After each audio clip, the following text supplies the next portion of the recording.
But ma'am ఇందులో general doubt ఏంటంటే normal ఏదైనా పార్ట్ పర్టికులర్గా క్యాన్సర్ వస్తే దానికి ట్రీట్మెంట్ ఉంటుంది. బట్ బ్లడ్ క్యాన్సర్ అనేది బ్లడ్ ఆల్మోస్ట్ ఓవరాల్ బాడీ అనేది సర్క్యులేట్ అవుతుంది కదా, సో ఓవరాల్ బ్లడ్ అనేది డ్యామేజ్ అయ్యే ఛాన్స్ ఉంటుందా?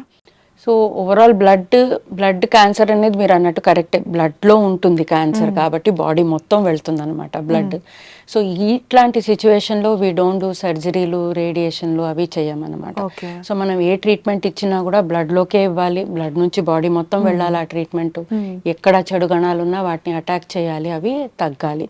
So mainly for blood cancer treatment will be chemotherapy. Okay okay.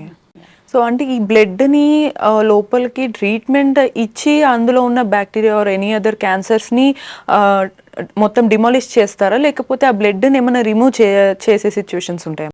అవసరం ఉండదు చాలా వరకు. ఓన్లీ మనం ఇచ్చే మందులకి ఆ క్యాన్సర్ చెప్పిన మాట వినలేదనుకోండి, సో రెసిస్టెంట్ క్యాన్సర్స్ అంటాము, కొన్ని హై రిస్క్ క్యాన్సర్స్ అంటాం, మనం ఇచ్చిన ట్రీట్మెంట్ తగ్గినా కూడా మనం ట్రీట్మెంట్ ఆపేస్తే మళ్ళీ ఇది వెనక్కి వస్తుందేమోనన్న ఛాన్స్, రిస్క్ ఎక్కువ ఉంది అన్న వాటికి ఈ రక్తం మార్పిడి అంటే బోన్ మ్యారో ట్రాన్స్ప్లాంట్ అన్నది చేస్తామన్నమాట.